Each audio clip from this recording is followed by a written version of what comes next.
Please like, share and subscribe our channel BAC Jarcha. Don't forget to press the bell. अल्हम्दुलिल्लाहि रब्बिल आलमीन वस्सलातु वस्सलामु अला अशरफिल अंबिया'i वल मुरसलीन सय्यदना व नबीना मौलाना व मुक़्तदाना बिल क़ासिम मुहम्मद वस्सलातु वस्सलामु अला अहले बैतिही तय्यबीन अत्ताहिरीन अल मासूमीन अल मज़लूमीन अल मुंतजबीन अल मुंतखबीन अम्मा बादु फ़क़द क़ाल अल्लाहु तआला व तबारक फ़ी किताबिहिल मुहकम व ख़िताबिहिल मुत्क़न व क़ौलुहु अहसन बिस्मिल्लाहिर रहमानिर रहीम सुम्मा जअलनाका अला शरीअतिन मिनल अम्रि फ़त्तबिअहा ला तत्तबि अहवाअल्लज़ीना ला यअलमून। नाज़रीन किराम, हाज़रीन इज़ाम, इस चैनल्स के माध्यम से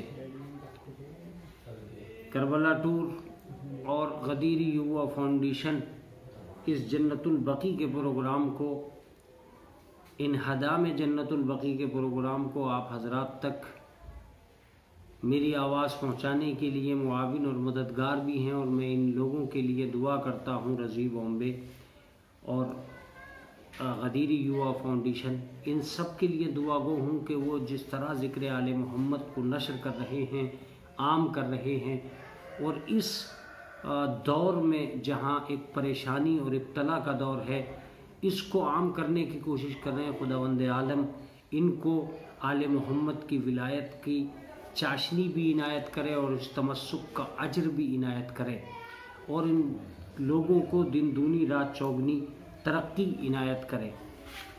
अजीज़ों, आज मैंने जिस आये करीमा को अपना उन्वाने कलाम करार दिया है और नाज़रीन किराम तक जो मकसद पहुँचाने का है, वो इतना सा है कि खालिक़ कायनात ने कुरान मुक़द्दस में एक हुक्म दिया था, और वो हुक्म ये था कि आलम इंसानियत के लिए एक लाज़मी अम्र ये है कि हमने एक कानून मुरत्तब किया है, उसी कानून पे इस पूरी दुनिया को अमल करना है।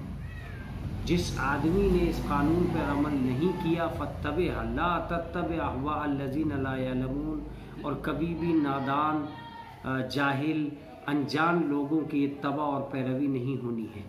अज़ीज़ान मोहतरम, ये दुनिया, ये कानून शरीयत हमें इस बात का हुक्म देता है कि हमें हमेशा उस कानून की पाबंदी करनी चाहिए जो नजात इंसानी के लिए क़यामत तक का ज़ामिन हो सकता है और इंसानियत को मुकम्मल तरीक़े हयात अता कर सकता है। लेकिन जहाँ तक कुरान मजीद का ये हुक्म है कि आप इताअत करो, वहाँ एक हुक्म और भी पाया जाता है कि उनकी इताअत बिल्कुल न करना। उसमें से एक ये है कि कुरान मुक़द्दस ने पाबंदी लगाई है कि जाहिल की इत्तबा न करना। जाहिल और नादान इंसान हम उसे कहते हैं, जहालत नाम है उस सिफत का जो इंसान के अंदर जब आरिज़ हो जाती है तो वो किसी भी शय को अपनी जगह नहीं रहने देती। इसका मतलब यह है कि जहालत और नादानी का सबसे बड़ा असर ये होता है कि महल्लात तब्दील हो जाते हैं, हक़ अपनी जगह तक नहीं पहुंचता और चीज़ों को अपना मकाम हासिल नहीं होता। इसलिए परवरदिगार ने पाबंदियाँ लगा दी कि जहल और नादानी की इत्तबा न करना। उसके बाद इरशाद होता है फ़ला तुतिल मुकज़्ज़िबीन, ख़बरदार कभी भी झूठों की इत्तबा न करना। अज़ीज़ान मोहतरम, ये जो जहालत और नादानी की क़ैद लगाई इसलिए लगाई कि इंसान हमेशा इल्म की तरफ दौड़े, आलिम की तरफ दौड़े, उलमाए हक़ की तरफ जाए। तो क्या कहना उन लोगों का जो आलिम भी हों और आलिम इलाही भी हों, आलिम भी हों और आलिम इल्म लदुन्नी भी हों। कुछ वो हैं जो ज़ानुए अदब तय करके कहते हैं हमें इल्म सिखाओ तो आलिम बनते हैं, और कुछ वो हैं जो मसनद मिंबर पर बैठ कर कहते हैं कि तुम्हें जो कुछ पूछना हो पूछो, इससे पहले कि मैं दुनिया के दरमियान में, तुम्हारे दरमियान में न रहूं। अज़ीज़ान गिरामी, कुछ ये कहते हैं कि हमारा सवाल ये है और कुछ मिंबर पर बैठ के ये कहते हैं कि तुम्हारा सवाल क्या है। हमें तलाश करना चाहिए उन अफराद को जिन्हें अल्लाह ने अपनी जानिब से इल्म देकर भेजा है और इस कायनात में पहुंचाया है। आज इन हदाम जन्नतुल बकी का मंजर है। और मैं इस सारी दुनिया से कहता हूं कि जब कुरान मुक़द्दस ये कह रहा था कि तुम झूठों को न मानना, तब आप ज़रा थोड़ी सी देर के लिए सोचिए कि ये दुनिया कहाँ से तलाश करेगी वो सच्चे जिनके ऊपर सारा आलम मुस्बत हो जाए कि ये सच्चे हैं। हाँ अजीज़ो, जब आप ऐसे सच्चे तलाश करेंगे जो हर ख़ानदान के लिए सच्चे हों, अपने और गैर के लिए सच्चे हों, जो ऐसे सच्चे हों जिन पर ये ज़मीन नाश करती हो और जिन पर आसमान साया करता हो, वो सच्चे कहाँ से तलाश करोगे। तो जब सच्चे इस दुनिया के अंदर आपको मिलना शुरू हो जाएंगे तो मुमकिन है कि कुछ लोग ऐसे हों जो सिर्फ सच का दावा करते हों और कुछ लोग वो हैं कि जिनके लिए कुरान ये दावा करता है कि ये सच्चे हैं। वो कौन से सच्चे हैं? वो एक कारवान था, एक कबीला था जिसे रसूल इस्लाम मैदान मुबाहिला के लिए लेके निकले थे ताकि दुनिया को पता चल जाए कि मैदान सदाकत तक लाने का काम ही ये था कि दुनिया पहचान ले कि सादिकीन कौन है। अब अगर कुरान ये कहता है कूनू मअ सादिकीन, तो तलाश करो वो सच्चे कौन से हैं जिन्हें कुरान सच्चा कहता है। जिसे ख़ानदान सच्चा कह दे वो और है, जिसे कुरान सच्चा कह दे वो और है, जिसे मुसलमान सच्चा कहें वो और है, जिसे रहमान सच्चा बता दे वो और है, जिसे शुबहात सच्चा बताते हों वो और है, जिसे आयात सच्चा बताती हूँ वो और है। ये फातिमा ज़हरा का परिवार था जो मैदान मुबाहिला के लिए निकला। मसला सिर्फ ये नहीं था कि मैदान मुबाहिला में जनाब फातिमा ज़हरा सिर्फ इसलिए जा रही थी कि सादिकीन की पहचान करानी थी। हसनैन सच्चे हैं इसलिए आ रहे हैं, अली सच्चे हैं इसलिए आ रहे हैं, मोहम्मद मुस्तफ़ा सच्चे हैं इसलिए आ रहे। सिर्फ सच्चों की पहचान नहीं है, बल्कि मैं तो ये कहता हूँ कि मैदान मुबाहिला में पंजतने पाक का कारवां सिर्फ इसलिए भी आया था ताकि क़यामत तक के दो सिफात की पहचान हो जाए, दो तरह के लोगों की पहचान हो सके। कुछ उनकी पहचान हो सके कि सच्चे कौन है क़यामत तक, और उनकी भी पहचान हो सके कि जो क़यामत तक झूठा है वो कौन है। का मौलाना ये कैसे पता चलेगा कि क़यामत तक का झूठा कौन है? जनाब फातिमा ज़हरा ने अपने परिवार के साथ मैदान मुबाहिला में खड़े होकर यही ऐलान किया। क्या ऐलान किया? ये ऐलान किया जनाब फातिमा ज़हरा ने मैदान मुबाहिला में खड़े होकर कि आज ये मैदान मुबाहिला गवाह है कि जो मोहम्मद के मुकाबले पे आ जाए क़यामत तक वही झूठा है। जो आज फातिमा के मुकाबले पे आ गया क़यामत तक वही झूठा है। जो जनाब अली मुर्तज़ा के मुकाबले पे आ जाए वो झूठा है। जो हसन अलैहिस्सलाम के मुकाबले पे आ जाए वो झूठा है। जो हुसैन अलैहिस्सलाम के मुकाबले पे आ जाए वो झूठा है। इसका मतलब ये हुआ कि ये सिर्फ सच्चे होकर मैदान मुबाहिला में नहीं उतरे थे, बल्कि क़यामत तक के झूठों का ऐलान करने के लिए भी उतरे थे। सामईन किराम, अगर मेरी आवाज़ आप तक पहुंच रही है तो इस वक्त एक अदालत का लफ्ज़ है जो आप तक आ गया है और आपकी तबीयतों को झंझोड़ने के लिए काफ़ी है कि आप क़ल्ब इंसाफ पर हाथ रखकर सोचिए कि जनाब फातिमा ज़हरा ने मैदान मुबाहिला में जाकर कितना बड़ा एहसान किया है दुनिया सदाकत पर कि क़यामत तक के झूठों की पहचान बनवा दी। अब पंजतन के मुकाबले पे जब भी कोई आएगा झूठा होगा, जहां भी आ गया झूठा होगा, जिस तरह भी आ गया झूठा होगा। इसका मतलब ये कि क़यामत तक सच्चे और झूठे का मेयार गिरोहों का जमा होना नहीं है, अहले बैत अथार का तस्लीम कर लेना है। जो अहले बैत अलैहिस्सलाम को कबूल करता है सच्चा होगा, जो अहले बैत का इनकार करता है झूठा होगा। उस आदमी को झूठा बनना पड़ेगा जो अहले बैत से हट गया। इसीलिए रसूल इस्लाम का फरमान मुक़द्दस है कि जिसने फातिमा को गज़बनाक कर दिया उसने मुझे गज़बनाक कर दिया, जिसने फातिमा को खुश कर दिया उसने मुझे खुश कर दिया, ताकि मेयार रिसालत पे न रह जाए, जनाब फातिमा पे आ जाए। और जब जनाब फातिमा ही हकीकत का पता देंगी तो इसका मतलब ये कि ये कायनात पहचाने कि जनाब फातिमा असल थी। कहीं भी कोई आया, मैं इस दुनिया से ये भी कहना चाहता हूँ कि जनाब फातिमा का वजूद मुक़द्दस ही था जिसने एक दरबार में एक सिद्दीक के परखचे ये कहकर उड़ा दिए कि मेरा हक के फिदक मुझे वापस कर दो। उसने कहा कि ये फिदक आपका हक नहीं है। दरबार में बैठा हुआ ये बादशाह ये समझ रहा था कि मैं सिदाकत की आड़ लेकर अपने आप को बचा कर ले जाऊंगा, मगर वाह रे जनाब फातिमा। किसी ने जनाब फातिमा से पूछा, बीबी आप फिदक लेने के लिए क्यों आई हैं? तो जनाब फातिमा ज़हरा सल्लल्लाहु अलैहा ने कहा, खाली फिदक लेना ही कमाल नहीं है, मैं ये भी पूछने आई हूं कि तुझे कौन सी रिवायत ने सिद्दीक बनाया है। जबकि मुझे जनाब फातिमा ज़हरा ने कहा कि मुझे कुरान मजीद की आयत ने मैदान मुबाहिला में आकर सिद्दीक़ा बताया है। तो जिसे कुरान सिद्दीक़ा बता रहा हो हम उसे मानेंगे, या जिसे किसी रिवायत ने भी सिद्दीक का लफ्ज़ न दिया हो हम उसे तस्लीम करेंगे। इसका मतलब यह है कि फातिमा का घर से निकलना सिदाकत के लिए इस बात भी है और बहुत से झूठों को जो सच्चा मनवाना चाहते थे कैंसिलेशन का हुक्म भी है। जनाब फातिमा ने जाके बता दिया, आयतों की छाँव में सिद्दीक़ ताहिरा इस कायनात के अंदर सामने आती है।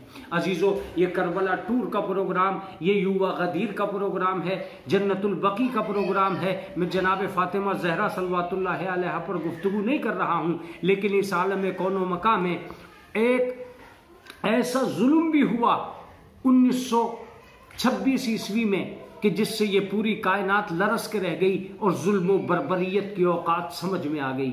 हकाइक, जुल्म, तशद्दुद सब कुछ समझ में आ गया। इस्लाम के नाम पर कुफ्र के कारनामे, ईमान के नाम पर बेईमानी के धंधे और हमेशा हमेशा के लिए अपने आप को जहन्नमी होने के आवेजा कैफियत में लाने के लिए यही काफ़ी था कि कुछ लोगों के दिलों में खुमार उठे अकाइद के और गलत रविश इख्तियार करते हुए उनके हाथ एक ऐसे कब्रिस्तान की तरफ बढ़ने लगे जिसे जन्नतुल बकी कहा जाता था, जिसमें अइम्मा की कब्रों के साथ साथ जनाब फातिमा बिनते असद, इमाम हसन, सैयद सज्जाद, छठे इमाम जाफर सादिक अलैहिस्सलाम और दीगर अइम्मा की कब्रें, असहाब की कब्रें भी मौजूद थीं और सब के सब उन कब्रों की तरफ बढ़ रहे थे।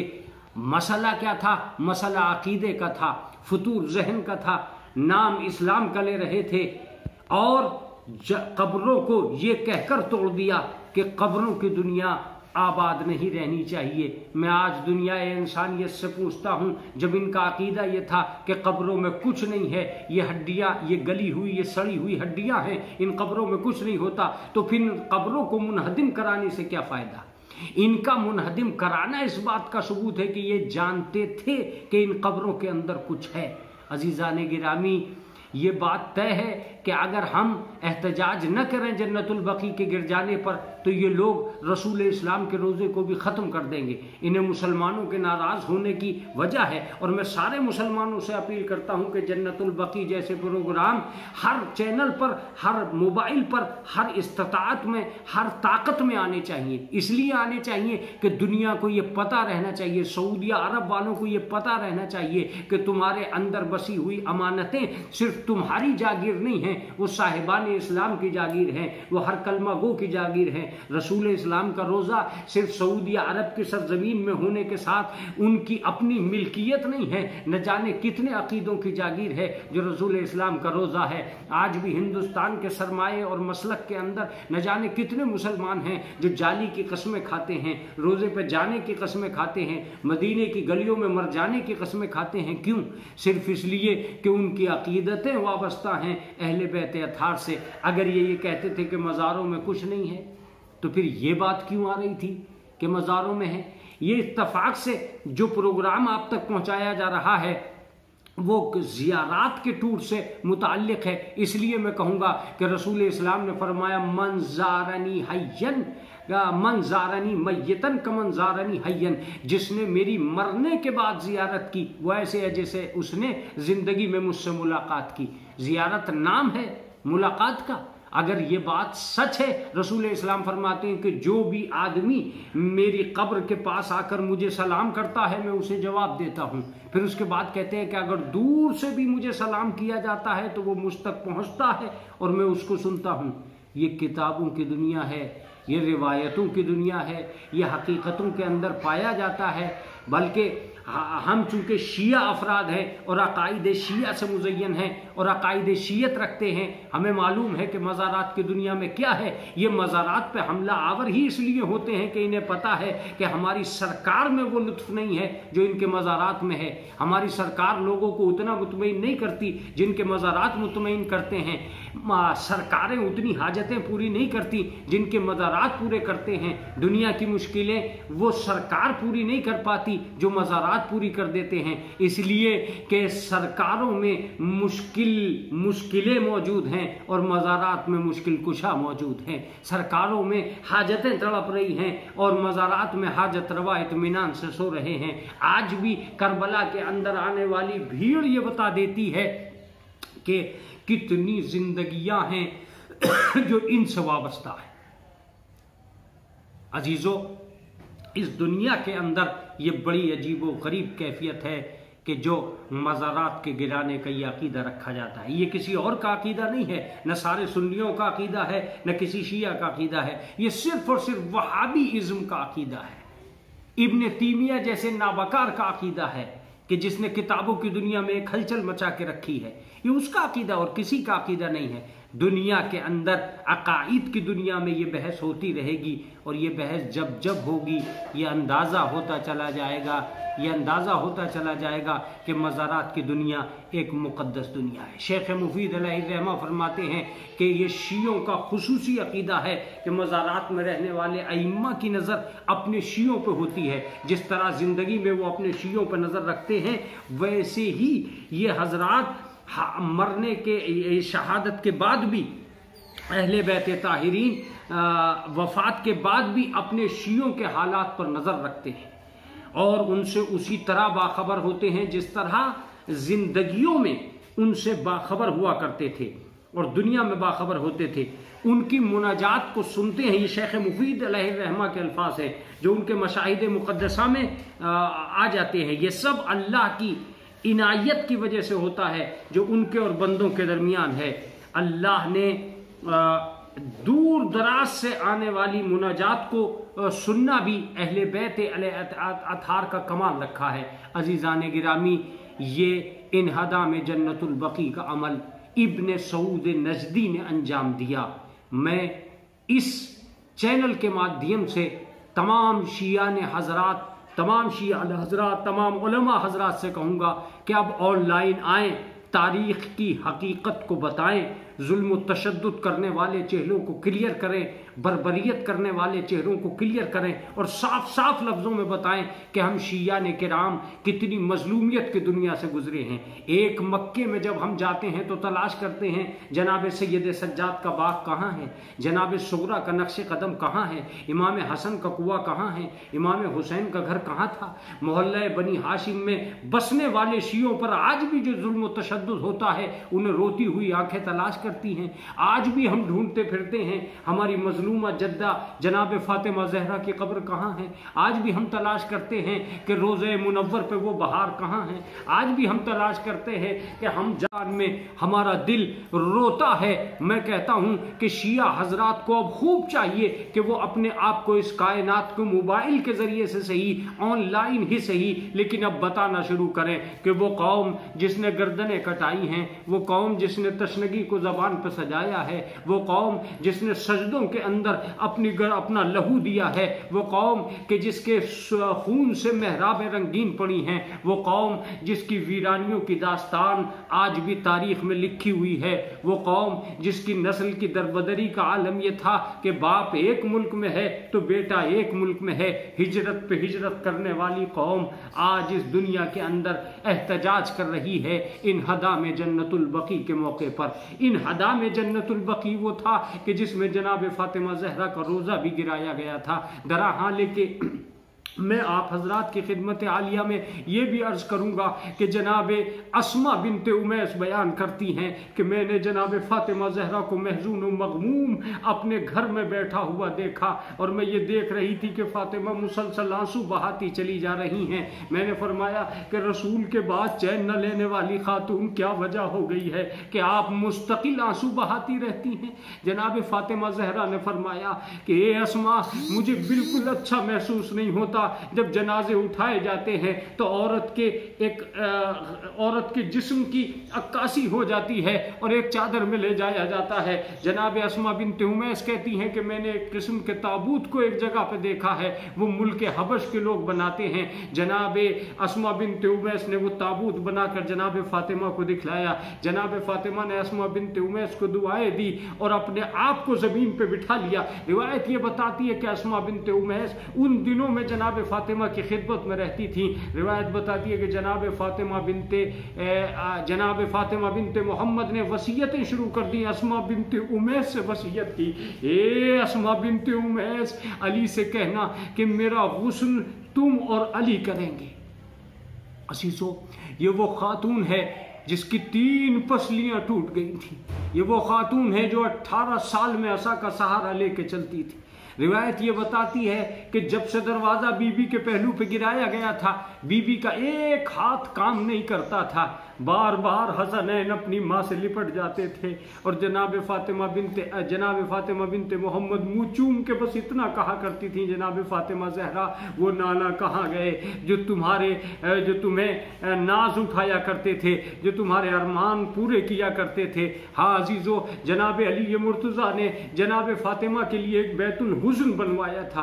बैतुल हुस्न जानते हो, दुनिया का पहला इमाम बाड़ा जिसे बैतुल हुस्न के नाम से ताबीर किया जाता है। अजीजों, मैं आपकी खिदमत आलिया में बस इतना अर्ज करना चाहता हूं कि जनाब फातिमा ज़हरा सल्लल्लाहु अलैहा नौहा करती हुई, गिरिया करती हुई एक दिन हुजरे मुकद्दस की तरफ जाती हैं और अपनी कनीज़ से कहती हैं, ए कनीज़, उस वक्त तक जब तक मेरी तस्बीह की आवाज़ आती रहे समझना कि मैं इस दुनिया में हूँ, लेकिन जब तस्बीह की आवाज़ आना बंद हो जाए समझना कि मैं इस दुनिया से रुखसत हो गई। लीजिए वो वक्त भी आ गया जब फातिमा इस दुनिया से रुखसत हो गई। रात का इंतज़ार होता रहा।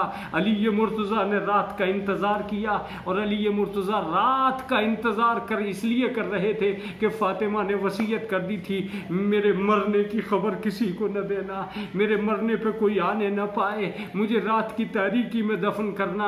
अली मुर्तज़ा जनाजा उठा के चले। रिवायत ये बताती है कि हसन मैलानी, सैयद अली हुसैनी मैलानी माल अइम्मतिल हुदात किताब में लिखते हैं कि जन्नतुल बकी की वादियों में जनाब अली मुर्तज़ा दाखिल हो रहे थे कि कब्रिस्तान से आवाज़ आ रही थी, आ जाओ मेरी बेटी, मेरी तरफ आ जाओ। इधर अली मुर्तज़ा आगे बढ़े। रिवायत बताती है कि एक जगह देखा कि एक नम मिट्टी पाई जाती है। जैसे ही देखा कि ताज़ी मिट्टी बाहर पड़ी हुई है, अली मुर्तज़ा ने रुक के देखना चाहा कि अचानक कब्र से एक रोशनी जाहिर होने लगी। जनाब अली मुर्तज़ा ने गौर से देखा तो एक कब्र पहले से तैयार थी। मुझे नहीं मालूम कि ये कब्र किसने तैयार की।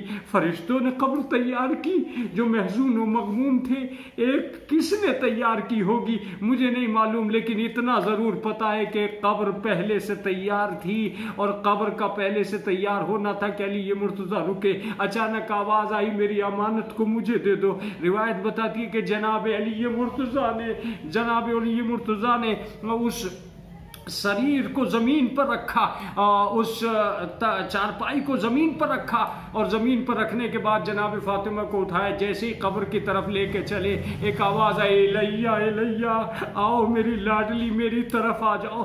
2 हाथ बुलंद हो गए। जनाब अली मुर्तज़ा ने जनाब फातिमा ज़हरा के जसद अथर को कब्र मुतहर के हवाले कर दिया।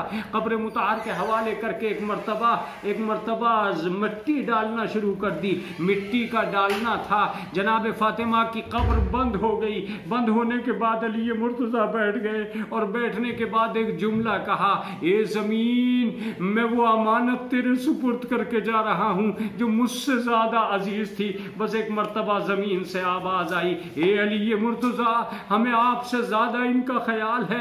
लिहाजा जनाब अली मुर्तज़ा उठे। उठने के बाद रिवायत ये बताती है कि अभी अपने इमाम हसन और इमाम हुसैन के साथ घर की तरफ जाना चाहते थे कि अचानक वापस मुड़े, कब्र का निशान मिटाया। अब दुनिया नहीं जानती कि वो कब्र कौन से मकाम पे है। अजीजों, सिर्फ जनाब फातिमा का नाम आया था तो दुनिया ने जन्नतुल बकी की सारी कब्रों को मिटा दिया।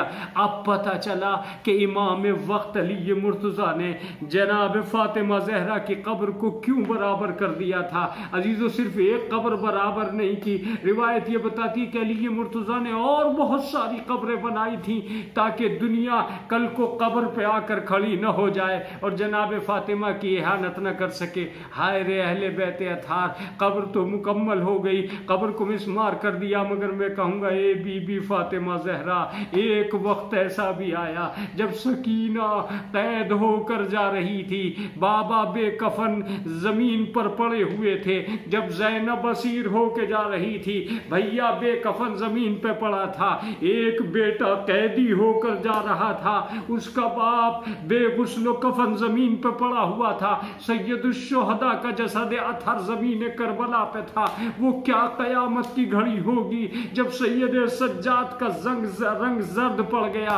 आवाज दी, बाबा माफ कीजिएगा, जवान बेटा मौजूद है मगर आपको दफन नहीं कर सका। अजीजों, जन्नतुल बकी पे शिया ने हैदर करार आलम इस्लाम के फातिमा के चहीते एक एहतजाज बुलंद करते हैं और हम आवाज देते हैं, ए परवरदिगार, हमारी इस आवाज को इमाम ज़माना तक पहुंचा दे, खुसूसी शख्स तक पहुंचा दे जो गैब के दायरे में मौजूद है, कि हमें जल्द से जल्द वो मौका नसीब हो जब फातिमा ज़हरा का रोज़ा तामीर हो जाए और हम मंजिल मकसूद पे पहुँचें, ज़ियारत करके सुरखरू हो।